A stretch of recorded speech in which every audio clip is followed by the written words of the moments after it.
Malayalam big boss season 7 ലാലേട്ടൻ്റെ എപ്പിസോഡിൽ അനുമോളോട് ലാലേട്ടൻ ചോദിക്കുന്നുണ്ട്, ശരിക്കും എന്താണ് ദോശയുടെ പ്രശ്നം എന്താണെന്ന് ചോദിക്കുന്നുണ്ട്. അപ്പോൾ അനുമോൾ പറയുന്നുണ്ട്, അന്ന് മാവ് കലക്കി വെച്ചിരിക്കുന്നത് ഞാനല്ലായിരുന്നു, ജിഷൻ ചേട്ടനായിരുന്നു. ആ സമയത്ത് അത് ഭയങ്കര ലൂസായിരുന്നു, ഒഴിക്കുമ്പോൾ തന്നെ അത് സെറ്റായിട്ട് വരുന്നുണ്ടായിരുന്നില്ല. അതുകൊണ്ട് തന്നെ ചെറിയ ദോശയും വലിയ ദോശയും അങ്ങനെയൊക്കെ ചുടേണ്ടി വന്നു എന്ന്.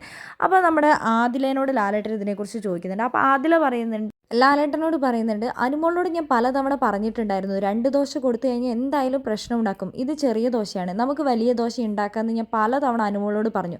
പക്ഷെ അനുമോൾ പറഞ്ഞത് ഇതൊന്നും വീടായി കാണേണ്ടതല്ല, ഇത് അവർ പ്രശ്നം ഉണ്ടാക്കുകയാണെങ്കിൽ പ്രശ്നം ഉണ്ടാക്കട്ടെ, അവരുടെ സ്വന്തം വീടൊന്നും അല്ലല്ലോ. അതേപോലെ തന്നെ നമ്മളിവിടെ റേഷൻ നമുക്ക് വളരെ മിസ്റ്റാണുള്ളത്, അതുകൊണ്ട് അതിനനുസരിച്ചൊക്കെ ഫുഡ് ഉണ്ടാക്കാൻ പറ്റുള്ളൂ എന്ന് പറഞ്ഞു എന്ന് പറയുന്നുണ്ട് അതിൽ. ആ സമയത്ത് ലാലേട്ടൻ പറയുന്നുണ്ട്, ദോശേൻ്റെ അളവ് കുറഞ്ഞു, അളവ് കൂടി, ഇങ്ങനത്തെ കാര്യത്തിൽ നിങ്ങൾ എന്തിനാണ് വെറുതെ പ്രശ്നം ഉണ്ടാക്കുന്നത്?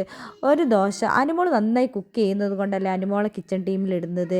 അപ്പോൾ അതിനനുസരിച്ച് അനുമോൾ നിൽക്കാമെന്ന് പറഞ്ഞിട്ട് ഒരു ചായ ലോകത്തിൽ വലിയൊരു കൊടുങ്കാറ്റ് സൃഷ്ടിക്കുന്ന പോലെയാണ് ഒരു ദോശേൻ്റെ കാര്യം പറഞ്ഞിട്ട്. നിങ്ങൾ അതൊക്കെ ഒന്ന് മനസ്സിലാക്കി ചെയ്യുക, ദോശേൻ്റെ പ്രശ്നം. പക്ഷെ ആദിൽ വിചാരിച്ചു അനുമോളിലെ ലാലേട്ടൻ നന്നായി വഴക്ക് പറയുമെന്നൊക്കെ കരുതിയിട്ടാണ് ആദിൽ എല്ലാ കാര്യങ്ങളും തുറന്നു പറയാൻ തുടങ്ങിയ സമയത്ത് ലാലേട്ടൻ പറഞ്ഞു, ഇനി അതൊക്കെ ഒന്ന് ശ്രദ്ധിക്കുക, നിങ്ങൾ നന്നായി ഭക്ഷണം ജിസേൽ പറഞ്ഞതുപോലെ ഭക്ഷണം ഉണ്ടാക്കുമ്പോൾ അത് നന്നായി നല്ല രീതിയിൽ സ്നേഹത്തിൽ വിളമ്പിക്കഴിഞ്ഞാൽ കഴിക്കുന്നവരുടെ മനസ്സും നിറയുമെന്നാണ് പറഞ്ഞിരിക്കുന്നത്.